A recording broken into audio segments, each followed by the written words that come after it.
Hello friends, 21 मई की news items देख लेते हैं संडे के लिए। द हिंदू न्यूज़पेपर से ये 17 न्यूज आइटम्स पिकअप की गई है, इनको डिटेल में डिस्कस करेंगे। पहली न्यूज आइटम है ईवीएम हैकेथॉन फ्रॉम जून 3। तो इलेक्शन कमीशन ने अब अनाउंस किया, जैसे पहले इंडिकेट किया गया था कि ईवीएम चैलेंज होगा, इलेक्ट्रॉनिक वोटिंग मशीन चैलेंज। तो ये जून 3 से स्टार्ट होगा। इसमें रिकॉग्नाइज पॉलिटिकल पार्टीज पार्टिसिपेट कर सकती है और उनको ये डिमॉन्स्ट्रेट करना होगा कि मशीन्स टेम्पर किए जा सकते हैं और टेम्पर किए गए थे। रिसेंटली जो 5 स्टेट्स में असेंबली इलेक्शंस हुए, उनमें एलिगेशंस रेज किए गए थे कि इधर इलेक्ट्रॉनिक वोटिंग मशीन टेम्पर किए गए थे।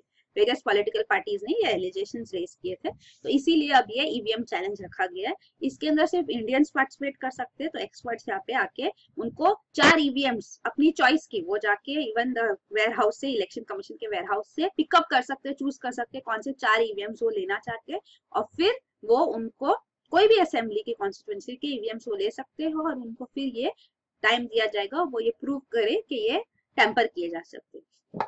तो इसमें उनका इलेक्ट्रिक सर्किट जो मेन है उसको टेम्पर करने के लिए नहीं दिया जाएगा, बट आप फिर कोई भी आप कॉम्बिनेशन कीज प्रेस करो, ब्लूटूथ यूज करो, वाईफाई इंटरनेट डिवाइसेस यूज करके आप प्रूव करो कि इसको टेम्पर किया जा सकता है। तो ये चैलेंज ओपन किया गया है। तो 2 स्टेजेस हो गए चैलेंज के। एक ये बताओ कि टेम्पर किया जा सकता है, और ये टेम्पर किया जा सकता है ऑन पोलिंग डे, कि पोलिंग के दिन ही इसको टेम्पर किया गया, बिफोर और आफ्टर और इवन ड्यूरिंग पोलिंग डे ये किया गया, और इसको ऐसे ये जो असेंबली इलेक्शन से तब ये किया गया था वो प्रूव करना है। तो ये न्यूज है। फिर अगला है Madhya Pradesh to device happiness index. तो मध्य प्रदेश गवर्नमेंट जो है ये पहली गवर्नमेंट कंट्री की है जिसके अंदर इवन हैप्पीनेस मिनिस्टर है। तो ये आनंद मंत्रालय बनाया गया था, इसमें चीफ मिनिस्टर शिवराज सिंह चौहान ही पहले स्टेट के पहले हैप्पीनेस मिनिस्टर है। तो हैप्पीनेस मेजर करना इंपॉर्टेंट है कि लोग खुश है या नहीं। तो इसके लिए अभी मध्य प्रदेश गवर्नमेंट ने एक एमओयू भी साइन किया, memorandum of understanding with IIT Kharagpur. तो आईआईटी खड़गपुर भी इंडिया की ओनली इंस्टीट्यूट है जहाँ पे हैप्पीनेस सेंटर भी है। तो ये यहाँ पे हैप्पीनेस इंडेक्स मेजर करने के लिए, रिवाइज करने के लिए इनको असिस्ट करेंगे। तो भूटान, एक्चुअली इंटरनेशनली भूटान एक नेशन है, तो first country and so far only country जहाँ पे ग्रॉस नेशनल हैप्पीनेस यूज किया जाता है टू अंडरस्टैंड डेवलपमेंट। तो डेवलपमेंट, मेन डेवलपमेंटल इंडिकेटर उधर जीडीपी नहीं है बट जीएनएच है, ग्रॉस नेशनल हैप्पीनेस। तो ये है भूटान। तो अभी महाराष्ट्र, इंडिया में मध्य प्रदेश भी ये स्टेप्स ले रहे हैं। वर्ल्ड हैप्पीनेस रिपोर्ट जो United nation sustainable development solutions network लेके आते हैं, तो ये यहाँ पे इंडिया का रैंकिंग काफी लो है। इवन 2017 में इंडिया का रैंक 122nd था, तो ये काफी लो रैंकिंग है। पर मध्य प्रदेश स्टेप्स ले रहे इधर हैप्पीनेस मेजर करने के लिए, और इसको एक बार मेजरमेंट हो तो उसको इम्प्रूव करने के लिए भी स्टेप्स लिए जा सकते हैं। फिर अगला है रूहानी री इलेक्टेड इरानियन प्रेसिडेंट। तो इरानियन प्रेसिडेंशियल इलेक्शंस ड्यू थे, तो उसके रिजल्ट्स आ गए हैं। इनकम्बेंट प्रेसिडेंट, जो प्रेजेंट प्रेसिडेंट थे हसन रूहानी, उनको रीइलेक्ट किया गया, उनको और एक 4 ईयर का टर्म मिला, वाइड मार्जिन से वो जीते हैं। तो ये एक्चुअली इवन एक रेफरेंडम माना जा रहा था कि उनकी जो पॉलिटिक्स थी, जो पॉलिसीज उन्होंने लाई थी, वो उनको अपहोल्ड किया जा रहा है कि नहीं। तो ये जो विन है ये उनकी वैलिडेशन है कि उनकी जो पॉलिसीज थी वो लोग अप्रूव करते हैं। तो इन्हीं के स्टेप्स लेने की वजह से ही ईरान न्यूक्लियर डील भी फाइनलाइज हुआ विद डेवलप्ड नेशंस। तो जो ईरान पे सैंक्शंस थे यूएन के, इवन यूएस से काफी सैंक्शंस अब उठाए गए। तो ये है bringing Iran into the mainstream or cooperating with the nations, other nations and internationally global platform पे भी। तो ये स्टेप्स इन्होंने लिए वो बेनिफिशियल रहे ईरान के लिए, और अभी उनको और एक टर्म भी मिला। फिर अगला है Telangana to give forest land to navy. तो ये तेलंगाना गवर्नमेंट ने इंडियन नेवी को ये reserve forest land hand over किया है, क्योंकि उनको यहाँ पे नेवी को बेस स्टेशन बनाना है, ELF base station, extremely low frequency base station. तो एक्सट्रीमली लो फ्रीक्वेंसी होती है 3 हर्ट्ज टू 30 हर्ट्ज की फ्रीक्वेंसी। तो ये फ्रीक्वेंसी यूज किया जाता है फॉर कम्युनिकेशन इन सबमरीन्स। तो इंडिया सेकेंड कंट्री है जो ये यूज करती है ईएलएफ। रशिया, मतलब इंडिया और रशिया 2 कंट्रीज ये जहाँ पे सबमरीन कम्युनिकेशन के लिए ईएलएफ यूज किया जाता है, और अब ये ईएलएफ बेस स्टेशन बनाया जाएगा। फिर अगला है Indian researchers use a novel route to kill TB bacteria. तो ये इंडियन रिसर्च टीम ने यहाँ पे टीबी बैक्टीरिया को टैकल करने के लिए बर्जनिन यूज किया। तो बर्जनिन जो है ये फाइटोकेमिकल है जो लीव्स में पाया जाता है। जो लीव्स होते हैं साल ट्री, या ऐसे साल ट्री जो कहते हैं, तो ये साल ट्री के लीव्स में ये बर्जनिन फाइटोकेमिकल पाया जाता है। तो यहाँ ट्राइबल्स को काफी समय से ये लीव्स यूज करते थे वुंड हीलिंग के लिए, अगर कोई घाव है तो उसको भरने के लिए यूज किया जाता था। तो ये आयुर्वेदिक नॉलेज जो है, इवन इंडिजीनियस नॉलेज जो है, उसके पोटेंशियल को यहाँ पे टेस्ट किया गया और यहाँ पे रिसर्च में पता चला कि टीबी बैक्टीरिया लोड इवन माइस के लंग्स में अगर ये बर्जनिन ट्रीटमेंट दिया जाता है 60 दिनों के लिए तो 100 टाइम्स रिडक्शन है टीबी बैक्टीरिया लोड में। तो ये बेनिफिशियल हो सकता है। टीबी ड्रग्स के साथ में ये कॉम्बिनेशन बर्जनिन भी यूज किया जा सकता है। तो ये स्टडी की गई। इवन ये रिसर्चर्स कह रहे हैं कि अब हम और भी जो Ayurvedic plant derived natural products है जिनकी पोटेंसी ट्रेडिशनली पता है, उनको हम टेस्ट करेंगे कि ये डिजीजेस के लिए ट्रीट करने के लिए बेनिफिशियल है कि नहीं। तो इवन इंडिजिनियस नॉलेज यूज किया जा रहा है, तो ये इम्पोर्टेंट है। तो ऑफकोर्स इसका भी फर्दर टेस्टिंग होगा, माइस पे टेस्ट किया गया ये, अब लार्जर एनिमल्स पे भी टेस्ट किया जाएगा और एक बार एफिकेसी प्रूव हुई तो इसको फिर बाकी टीबी ड्रग्स के साथ भी यूज किया जा सकता है ताकि ट्रीटमेंट ड्यूरेशन भी कम हो सके और ड्रग रेजिस्टेंस भी ना डेवलप। फिर अगला है mango tree extract could prevent heart injury. तो ये मैंगो ट्री के बाक, मैंगो ट्री का जो बाक होता है, पार्ट होता है, उसमें ये कंपाउंड पाया जाता है मैंजिफेरिन, सारे मैंगो ट्रीज में पाया जाता है। तो ये मैंजिफेरिन जो कंपाउंड है ये रिपरफ्यूजन इंजरी के लिए काफी बेनिफिशियल है ट्रीट करने के लिए। तो रिपरफ्यूजन इंजरी वो होती है जब हार्ट डिजीज होती है, तो यहाँ पे हार्ट टिश्यूज जब ब्लड सप्लाई रिटर्न होता है हार्ट अटैक के बाद, तो हार्ट टिश्यूज यहाँ पे अफेक्ट होते हैं, तो ये इंजरी हो जाती है हार्ट टिश्यूज में आफ्टर हार्ट अटैक। तो ये रिपरफ्यूजन इंजरी जो है ये अगर डायबिटीज के साथ को एग्जिस्ट करता है तो मैंजिफेरिन ये काफी बेनिफिशियल है, क्योंकि मैंजिफेरिन ऑलरेडी पता है कि इसकी काफी बेनिफिशियल प्रॉपर्टीज है, एंटीऑक्सीडेंट है, एंटी बैक्टीरियल है, एंटी डायबिटिक है, एंटी ट्यूमर और एंटी कैंसर भी है। ये स्टडी एम्स के डॉक्टर्स है, यहाँ पे एम्स न्यू दिल्ली के डॉक्टर्स, उन्होंने यहाँ पे इसका इफेक्ट प्रूव किया कि मैंजिफेरिन यूज किया जा सकता है रिपरफ्यूजन इंजरी को ट्रीट करने के लिए। तो ये जो मैंजिफेरिन है उनसे उन्होंने पता किया कि अगर ये यूज किया जाता है तो सेल डेथ जो है वो कम हो जाती है। तो ये प्रोटीन्स जो सेल डेथ जिनकी वजह से सेल डेथ होती है वो कम हो जाते हैं, और प्रोटीन्स जो सेल डेथ के अगेंस्ट वर्क करते हैं वो बढ़ जाते हैं आफ्टर मैंजिफेरिन इज यूज्ड। तो ये स्टडी की गई, तो अब इसको भी और रिसर्च किया जाएगा, फर्दर वैलिडेशन किया जाएगा और फिर इसको भी क्लिनिकली यूजफुल यूज किया जा सकता है। फिर अगला है mechanics of programmed cell death unravelled. तो ये एक स्टडी की गई ऑन प्रोग्राम्ड सेल डेथ। तो प्रोग्राम्ड सेल डेथ होता है बॉडी में, मतलब इसको कहते हैं अपोप्टोसिस। तो सेल्स जो है उनकी एक लाइफ होती है, उनका काम फिनिश हो गया, उनका जो टर्म एंड हो गया तो वो फिर मार दिए जाते हैं। तो ये बॉडी में होता है थ्रू केमिकल प्रोसेस। तो ये केमिकल्स रिलीज होते हैं और सेल्स फिर मर जाते हैं। तो ये अपोप्टोसिस एक केमिकल फिनोमेना ऐसे करके समझा जाता था। अब ये जो स्टडी की गई उसमें ये पता चला है कि सिर्फ केमिकल नहीं है बट फिजिकल मैकेनिज्म भी है। तो फिजिकल मैकेनिज्म ये है कि ये एपिथेलियल सेल्स पे की गई। तो एपिथेलियल टिश्यूज जो होते हैं, लाइनिंग्स होती है ऑन द इंटरनल और एक्सटर्नल ऑर्गन्स में, ये लाइनिंग होती है। तो ये एपिथेलियल सेल्स में ये स्टडी किया गया तो पता चला कि जो सेल डेथ होने वाली है, जिस सेल डेथ की, वो उसको पुश किया जाता है, वो ऊपर लाया जाता है और फिर उनका अलाइनमेंट चेंज होता है और फिर केमिकल प्रोसेस ट्रिगर होता है और सेल डेथ होता है। तो ये प्रोग्राम सेल डेथ में मैकेनिकल प्रोसेस भी इन्वॉल्व है, ये स्टडी से सामने आया है।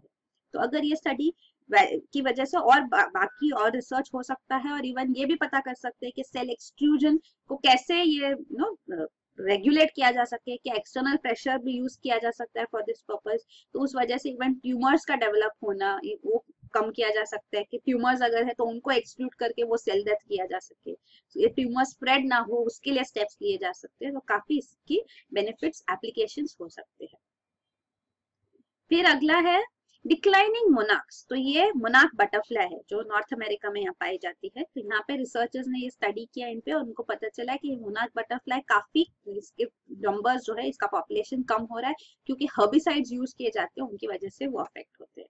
तो ये मोनाक बटरफ्लाई आपको पता होना चाहिए, इसका मेन एक फीचर जो ये वेल नोन है इसके लिए, तो ये है कि ये मोनाक बटरफ्लाई विंटर्स में माइग्रेट करती है नॉर्थ अमेरिका, वहां पे यूएसए कनाडा से इन मेक्सिको। तो ये लंबा डिस्टेंस वो ट्रैवल करके यहाँ हाइबरनेशन के लिए मेक्सिको में आती है। तो वो ट्रैवलिंग ये बेस्ट नोन है ये मोनाक बटरफ्लाईज के लिए। तो ये पता होना चाहिए। तो ये एक्सट्रीमली लो टेम्परेचर्स होते हैं, even less than 30 degree Celsius temperature body temperature में वो फ्लाई नहीं कर सकते, तो उनको हाइबरनेट करना होता है, या तो वो सन में बैठे या शिवर करे जब तक वो वार्म अप नहीं हो जाते, फिर ही वो फ्लाई कर सकते। तो ये विंटर्स में माइग्रेट करते। फिर अगला है moon orbiting solar systems third largest dwarf planet found. तो मून, ये सोलर सिस्टम में ड्वार्फ प्लैनेट्स भी है। पहले ड्वार्फ प्लैनेट्स क्या है वो आपको पता होना चाहिए। तो ड्वार्फ प्लैनेट्स वो है जो प्लैनेट्स का डेफिनेशन फुलफिल नहीं करते। तो ये डेफिनेशन, ये टर्मिनोलॉजी आई इन 2006, जब प्लूटो, पहले 9 प्लैनेट्स थे, अभी सोलर सिस्टम में 8 प्लैनेट्स है, Pluto has been demoted, Pluto अब ड्वार्फ प्लैनेट बन गया है। तो इंटरनेशनल एस्ट्रोनॉमिकल यूनियन ने 2006 में प्लैनेट्स का डेफिनेशन बताया और ड्वार्फ प्लैनेट्स का भी चेंज डेफिनेशन बताया। तो 5 रिकॉग्नाइज्ड ड्वार्फ प्लैनेट्स भी है और अराउंड 9 ड्वार्फ प्लैनेट्स ऐसे माने जाते हैं इवन बाय एस्ट्रोफिजिसिस्ट्स कि ये 9 ड्वार्फ प्लैनेट्स एक्चुअली है, बट रिकॉग्नाइज्ड बाय आईएयू 5 ही है। तो ये प्लैनेट्स और ड्वार्फ प्लैनेट्स का डेफिनेशन है bye international astronomical union IAU. तो पहले 3 पॉइंट्स है, पहले 2 पॉइंट्स दोनों के लिए सेम है, तीसरा पॉइंट अलग है। तो पहला पॉइंट है कि ऑर्बिट्स द सन डायरेक्टली, तो प्लैनेट्स भी सन को ऑर्बिट करते हैं और ड्वार्फ प्लैनेट्स भी डायरेक्टली सन को ऑर्बिट करते हैं। फिर दूसरा है massive enough to be rounded by its own gravity, ये भी दोनों के लिए कॉमन है, मतलब कि प्लैनेट्स में जो मास होता है उसकी वजह से ग्रेविटेशनल पुल आता है। तो ग्रेविटी एट द सेंटर, जितना ज्यादा मास होगा उतनी ज्यादा ग्रेविटी होगी सेंटर पे, और उस वजह से सारे जो पार्टिकल्स है प्लैनेट जिससे बना भी है वो पुल किए जाते हैं। तो उस वजह से प्लैनेट्स का स्फेरिकल शेप आता है इवन फॉर ड्वार्फ प्लैनेट्स। तो अगर प्लैनेट्स मासिव इनफ नहीं होते तो वो इरेगुलर शेप होते हैं। जैसे आपको एस्टेरॉइड्स पता होना चाहिए, एस्टेरॉइड बेल्ट है मार्स और जुपिटर के बीच में, तो उधर काफी सारे इरेगुलर शेप्ड बॉडीज है, तो ये एस्टेरॉइड्स माने जाते हैं। थोड़े एस्टेरॉइड्स जो मासिव है वो स्फेरिकल भी है, जैसे सीरीज, ये एक ड्वार्फ प्लैनेट भी है और ये एक एस्टेरॉइड है मार्स और जुपिटर बेल्ट के बीच में, तो ये स्फेरिकल है। तो it depends on the mass, तो it should be massive enough to be rounded by its own gravity, ये सेकंड कंडीशन है। और थर्ड कंडीशन जो है वो है has cleared the smaller bodies from its orbit.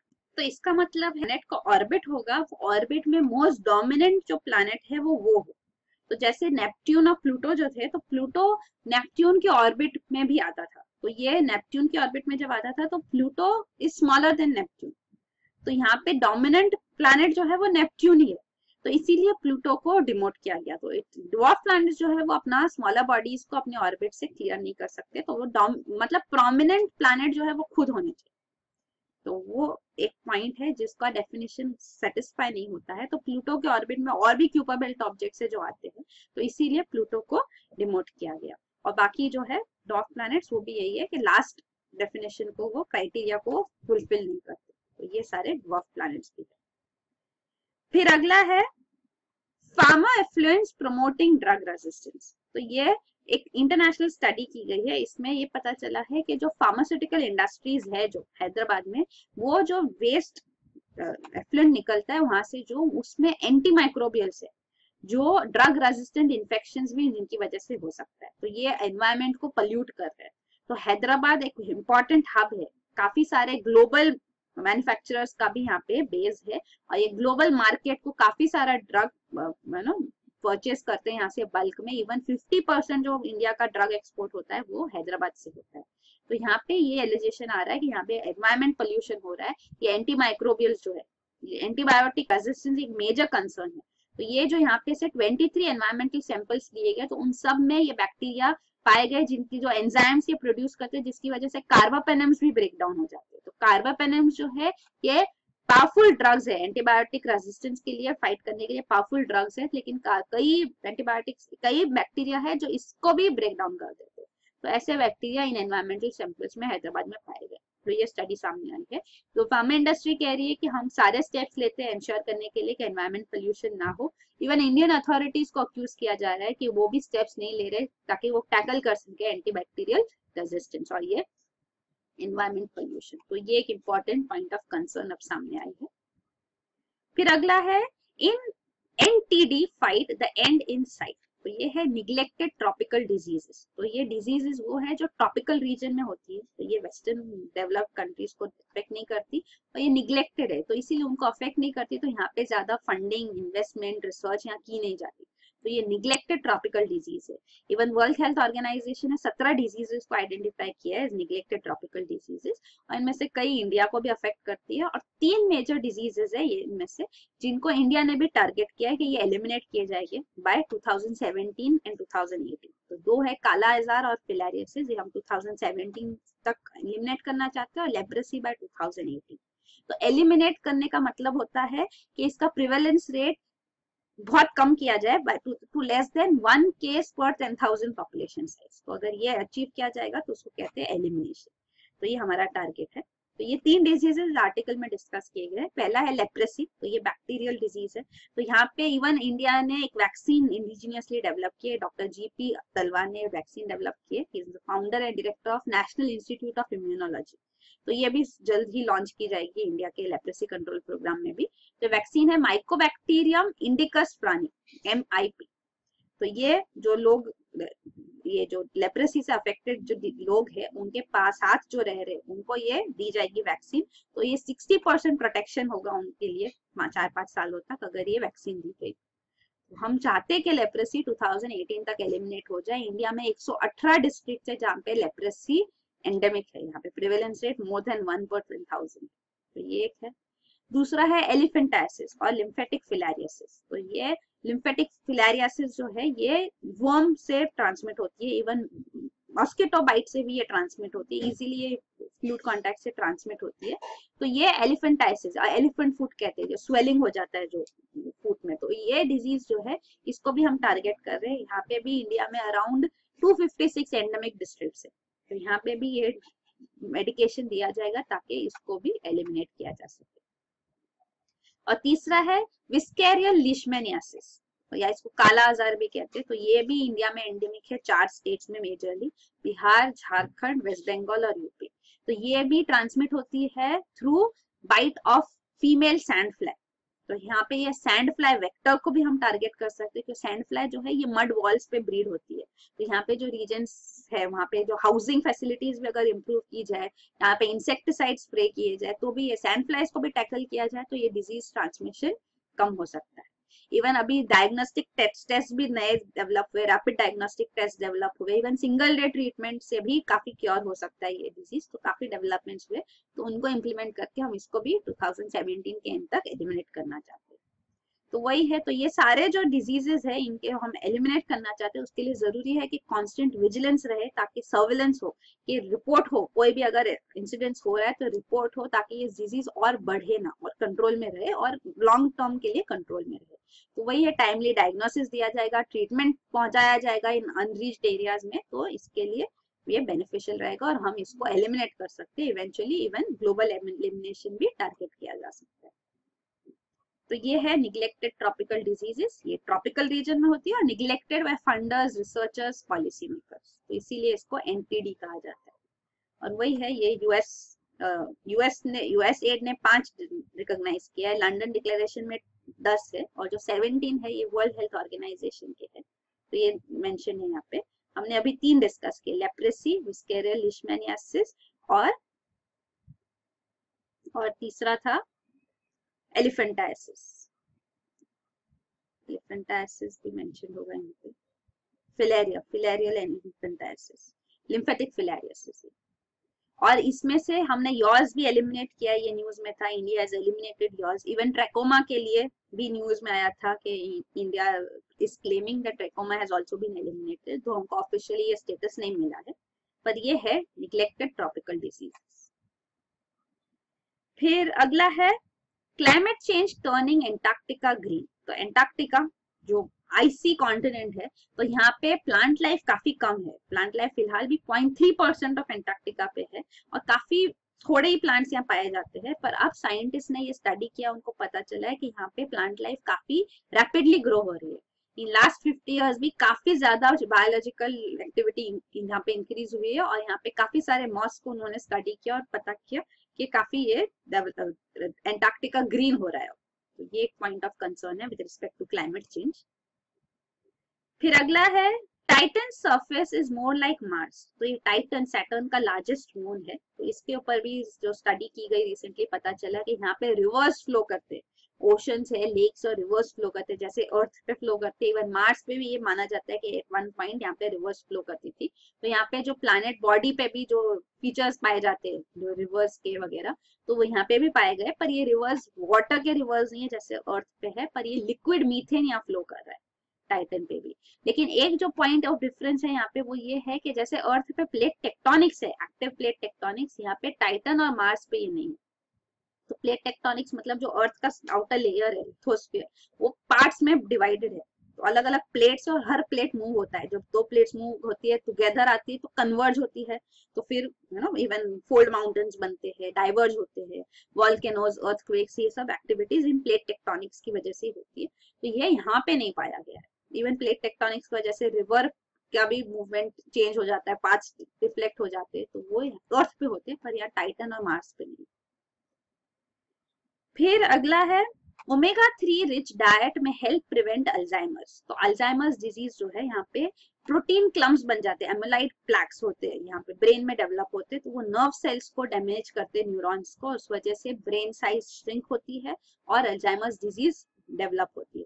तो अगर omega 3 fatty acid rich food खाया जाएगा, जैसे कि फिश, स्पिनच लिया जाए, तो इस वजह से ब्रेन के ये रीजन्स, मेमोरी, लर्निंग के रीजन्स में ब्लड फ्लो इंक्रीज होता है और इसकी वजह से अल्जाइमर्स का रिस्क कम हो जाता है। तो ये स्टडी में सामने आया है। तो ये ओमेगा 3 फैटी एसिड्स का बेनिफिट तो हमेशा से पता है, दे आर हेल्दी एंड काफी हेल्थ बेनिफिट्स है। तो अब ये स्टडी में ये पता चला है कि अल्जाइमर्स के लिए भी ये काफी बेनिफिशियल होता है। तो ये अल्जाइमर्स डिजीज का जो है बताया गया कि कैसे होता है, ब्रेन साइज श्रिंक होती है because of brain cells death, because of amyloid plaques, वो उनको ट्विस्ट कर देते हैं और डैमेज कर देते हैं ब्रेन सेल्स को। फिर अगला है प्रेपिंग फॉर एबोला पार्ट 2। तो ये एबोला वायरस जो है, इसका आउटब्रेक जो हुआ था लास्ट ईयर 2016 में यहाँ पे अफ्रीका में, तो उस वजह से इवन वर्ल्ड हेल्थ ऑर्गेनाइजेशन को भी काफी क्रिटिसाइज किया गया कि रिस्पॉन्स काफी स्लो आया। तो अब ये 2014 में भी काफी रीजन्स अफेक्ट हुए हैं, 11,000 पीपल की डेथ हो गई थी। अब यहाँ पे एबोला का सेकेंड आउटब्रेक भी हो रहा है। तो यहाँ पे in Democratic Republic of Congo 29 deaths हो गई है in a week, in less than a week. तो यहाँ पे अब फिर से वर्ल्ड हेल्थ ऑर्गेनाइजेशन ने कहा है कि इसका आउटब्रेक का रिस्क हाई है नेशनल लेवल पे, पर ग्लोबल रिस्क लो है, क्योंकि ये एरिया एकदम रिमोट है, ग्लोबल कॉन्टैक्ट इतना नहीं है, स्प्रेड नहीं हो सकता। तो ये उनका मानना है। तो एबोला वायरस से फीवर, ब्लीडिंग, वॉमिटिंग, डायरिया होता है और ये काफी रैपिडली स्प्रेड होती है बॉडी फ्लूइड्स कांटेक्ट से, और काफी सारा यहाँ पे डेथ्स का कॉजेज हो जाते हैं। तो यहाँ पे इवन वैक्सीन अब डेवलप की गई है, पर ये वैक्सीन जो है इसको अब तक लाइसेंस नहीं किया गया, इसलिए मास पब्लिक वैक्सीनेशन नहीं किया जाएगा, पर रिंग वैक्सीनेशन किया जाएगा। मतलब जो लोग पेशेंट्स के कांटेक्ट में आते हैं उनको, कॉन्टैक्ट्स को, इवन हेल्थ वर्कर्स को वैक्सीनेट किया जाएगा। तो रिंग वैक्सीनेशन सिस्टम यूज किया जाएगा। तो ये आ गया। तो ये फर्स्ट जो आउटब्रेक हुआ था एबोला वायरस का, ये अफ्रीका में 1976 यहाँ पे डेमोक्रेटिक रिपब्लिक कॉन्गो सूडान में हुआ था। और जो रिसेंट लास्ट आउटब्रेक था एबोला 1, उसमें काफी सारे डेथ्स हुए थे जैसे हमने देखा। तो ये इजीली स्प्रेड भी होता है और फेटल है, डेथ्स होती है इससे। तो ये 3 मेजर नेशन से जहाँ पे काफी एबोला आउटब्रेक हुआ था, और भी एडजॉइनिंग नेशंस में अफ्रीका में ये था। तो गिनिया, सियरा लियोने और लिबेरिया, यहाँ पे सबसे ज्यादा केसेस पाए गए थे और डेथ्स भी काफी हुई थी। फिर अगला है one mosquito bite can transmit many viruses. तो अब ये स्टडी की गई, इसमें ये सामने आया है कि एक मॉस्किटो एक बाइट भी करेगा तो काफी सारे वायरसेस ट्रांसमिट हो सकते हैं। तो ये जो मॉस्किटो है एडिस इजिप्टी मॉस्किटो, इसके ऊपर स्टडी की गई। तो Aedes aegypti mosquito is the vector carrier for Zika virus, dengue, chikungunya, तीनों डिजीजेस इससे स्प्रेड होते हैं। तो अगर एक मॉस्किटो बाइट भी हुआ तो ऐसे हो सकता है कि तीनों डिजीजेस ट्रांसमिट हो गए। तो हालांकि ये काफी एक्सट्रीमली रेयर है, पर डुअल इन्फेक्शन काफी इजीली हो सकता है, मच मोर इजीली देन सोचा जाता है। तो ये एक कंसर्न है, तो ये स्टडी में सामने आया है। तो एटलीस्ट आपको ये पता होना चाहिए कि एडिस इजिप्टी मॉस्किटो जो है, फीमेल मॉस्किटोस की बाइट से 3 डिजीजेस होते हैं, जीका, डेंगू, चिकनगुनिया। जो मलेरिया है, मलेरिया फिलेरिया, यहाँ पे जो मॉस्किटो रिस्पॉन्सिबल है वो है female Anopheles mosquito. Japanese encephalitis virus जो है, इसका वेक्टर कैरियर है जो मॉस्किटो है, वह क्यूलेक्स मॉस्किटो, CULEX। तो ये मॉस्किटोस को इसके कैरियर है, ये आपको पता होना चाहिए एटलीस्ट। फिर लास्ट न्यूज आइटम है Asia Pacific meet puts Trump trade turmoil centre stage.